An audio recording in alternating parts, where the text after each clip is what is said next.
तो पिछले पार्ट में हमने देखा था कि यिंग जी से वो रिवॉर्ड और मिसेस वेन से वो स्टोन लेने के बाद जिन और डिंकुन सिटी में वापस लौट आए थे, जहाँ पर उनका नाम फेमस हो चुका है क्योंकि उन्होंने 9 स्टार एंशिएंट ट्रायल के फर्स्ट लेवल को पार कर लिया है। हालांकि अब बाद में वो जाकर जियाओ जियो से मिलते हैं और जिन जियाओ जियो को वो स्टोन दे देता है और सारी बात बताता है, जिससे जियाओ जियो अभी बहुत दुखी थी। पर तभी उस स्टोन के अंदर से मिसेस वेन की स्पिरिट वहां आकर उसे समझाती है कि उसे दुखी नहीं होना चाहिए। वैसे इसके बाद जिन और डिंकुन ने रिवॉर्ड के सभी पैसे से एक घर ले लिया था जहां पर वो सेफली रह सकते हैं क्योंकि अब सिटी में हर किसी को उनके बारे में पता है।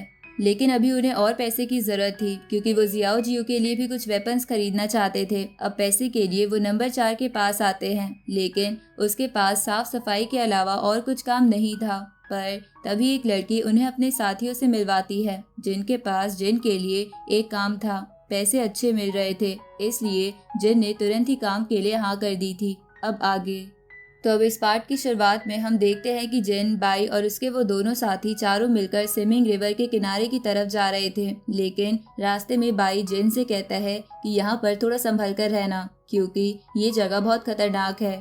वैसे अब आगे बढ़ते समय जिन को अचानक से ही कुछ महसूस होता है और वो रुक जाता है। अब बाकी सभी उससे पूछते हैं कि तुम्हें क्या हुआ, जिस पर जिन कहता है कि मुझे यहाँ पर कुछ गड़बड़ महसूस हो रही है। और फिर जब जिन फिर से उस एनर्जी को महसूस करता है तो वो कंफर्म हो जाता है कि उनकी तरफ कोई आ रहा है। वैसे अब यहाँ पर बाई भी अपनी एनर्जी से सेंस करने की कोशिश कर रहा था और जैसे उसे वो एनर्जी महसूस होती है तो वो समझ जाता है कि ये थंडर बीटल्स है। अब इतना सुनते ही वो बाई की साथ वाली लड़की अपनी पावर से सभी की पीठ पर एक तालिस्मान लगा देती है और आसपास एक फॉर्मेशन भी क्रिएट कर देती है। अभी उस तालिस्मान की वजह से उन सभी के आसपास एक स्पिरिचुअल आर्मर आ चुका था और फिर जब वो थंडर बीटल वहां पर आते हैं तो ये लोग अलग अलग होकर उन पर हमला करने लग जाते हैं। हालांकि ये इंसेक्ट बहुत ज़्यादा ताकतवर थे और ये गिनती में भी बहुत ज़्यादा थे, इस वजह से इन लोगों को बहुत प्रॉब्लम हो रही थी।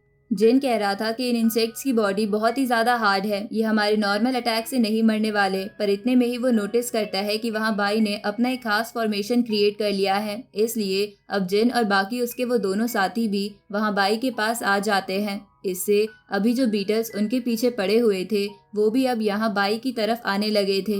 वैसे अब बाई उस फॉर्मेशन की मदद से अपनी सारी स्पिरिचुअल एनर्जी को एक साथ एक ही डायरेक्शन में यूज करता है, जिसकी मदद से उसने उन सभी बीटल्स को खत्म कर दिया था। लेकिन उन बीटल्स के मरते ही वहाँ पर इंसेक्ट किंग आ जाता है जो कि इन नॉर्मल बीटल से साइज में बहुत ही ज्यादा बड़ा था। अब उसे देखते ही जिन तुरंत अपने ऑब्सीडियन ब्लेड्स का इस्तेमाल करते हुए उस पर हमला करता है, लेकिन इंसेक्ट किंग उन्हें आराम से रोक देता है और इन पर हमला करने लगता है। यहाँ इंसेक्ट किंग की जो एनर्जी थी वो इतनी ज्यादा ताकतवर थी कि ये सभी अपनी जगह से हिल भी नहीं पा रहे थे और इसी दौरान बाई के उस दूसरे साथी का तालिस्मान डिस्ट्रॉय हो जाता है, जिसकी वजह से उसके आसपास से वो आर्मर भी हट गया था और अब उसे इस एनर्जी से कुछ ज्यादा ही इफेक्ट पड़ने लगा था। साथ ही इससे उसकी हॉर्न की स्पिरिचुअल एनर्जी भी जा रही थी। लेकिन ये देखते हुए जिन उसके सामने आ जाता है उसे बचाने के लिए। हालांकि तभी वो सब देखते हैं कि इंसेक्ट किंग अभी बहुत ही पावरफुल थंडर बॉल क्रिएट कर रहा है जिसे वो इन्हीं की तरफ फेंकने वाला था। इसलिए अब ये चीज नोटिस करते हुए वो भाई का साथी जिसकी जान अभी जिन ने बचाई थी वो जिन की पीठ पर से उस तालिस्मान को हटाकर खुद की बॉडी पर लगा लेता है और वहां से हट जाता है। वो कह रहा था कि मैं ऐसी जगह पर बिल्कुल नहीं मरना चाहता। वैसे अभी जिन ये देखकर हैरान था। हालांकि इतने में ही वो इंसेक्ट किंग उस थंडर बॉल को यहाँ जिन की ही तरफ फेंक देता है, लेकिन जिन को बचाने के लिए बाई खुद सामने आ गया था। पर फिर वो बॉल उनसे टकराती है और वहाँ पर बहुत ही तेज धमाका होता है। अभी बाई के वो दोनों साथी घबरा गए थे क्योंकि ये हमला बहुत ही ज्यादा खतरनाक था। लेकिन जब वहाँ धूल हटती है तो वो लोग देखते हैं कि जिन ने बाई को बचा लिया है। असल में उसने उस थंडर बॉल के टकराने से पहले ही उसे अपनी सिर्फ एक ही उंगली से रोक लिया था। अभी बाई और बाकी सब ये देखकर हैरान थे कि जिन के ऊपर इस थंडर एनर्जी का कोई असर नहीं हो रहा और अब तभी जिन उस थंडर एनर्जी को चेंज कर लेता है, जो देखकर वहाँ इंसेक्ट किंग अपने सभी इंसेक्ट के साथ भागने लगा था क्योंकि वो जानता था कि वो जिन को नहीं हरा पाएगा। लेकिन अब इतने में ही जिन उसी की बनाई हुई थंडर बॉल से उसी पर हमला करता है, जिससे इंसेक्ट किंग और बाकी सारे इंसेक्ट्स वहीं मारे जाते हैं।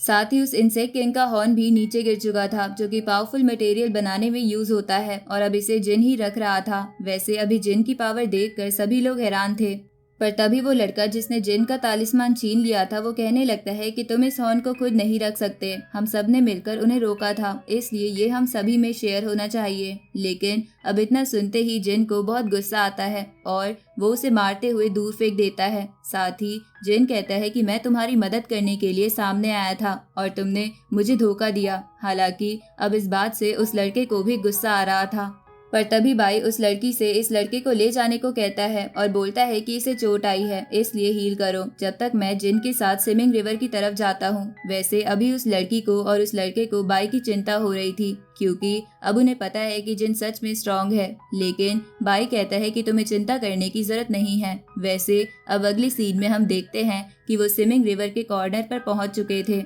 जहां बाई जिन से माफी मांग रहा था। इस पर जिन कहता है कि कोई बात नहीं, पर तुम टीम मेंबर चुनने में बहुत कमजोर हो। हालांकि इस चीज पर बाई कहता है कि भूलो मत कि तुम्हें भी मैंने ही चुना था।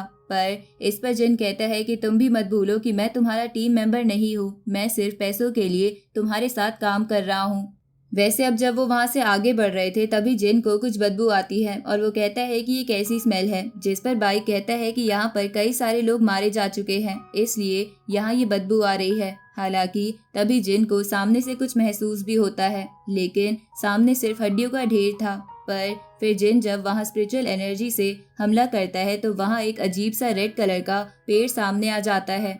अभी से देखते हुए बाई बताता है कि ये ब्लडलेस वुड है और असल में वो इसी चीज के लिए यहाँ पर आया था। वैसे उसी दौरान बाई को वहाँ नीचे 2 हॉर्न पड़े हुए देखते हैं, जिन्हें उठाकर वो उनकी एनर्जी को एब्जॉर्ब करने लगा था।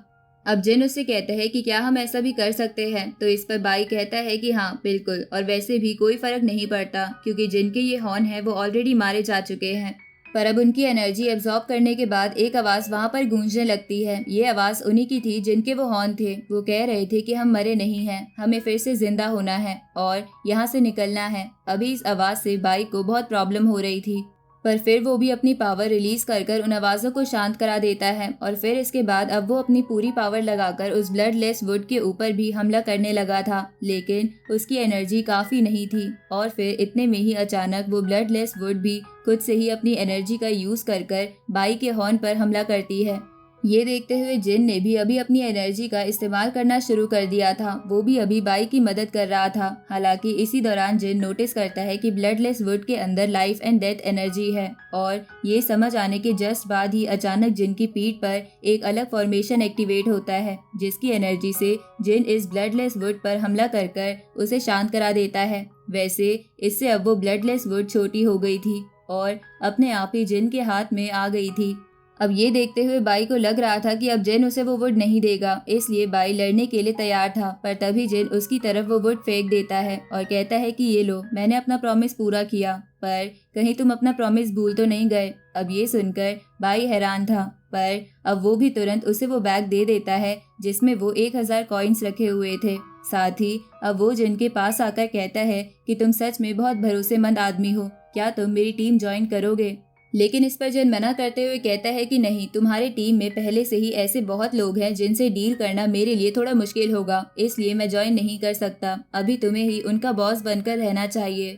वैसे अब बाई उसे बताता है कि वो अभी 9 स्टार एंशिएंट ट्रायल के 5th स्टेज को देने वाला है। ये सुनकर जिन कहता है कि ये तो कमाल की बात है, फिर मैं इंतजार करूंगा तुम्हारा नाम वहाँ सिटी के उस ऑब्जेक्ट पर शो होने का। और अब बस इसके बाद वो दोनों एक दूसरे को गुड बाय कहते हुए अपने अपने रास्ते चले जाते हैं और इसी के साथ ये पार्ट यहीं पर खत्म हो जाता है।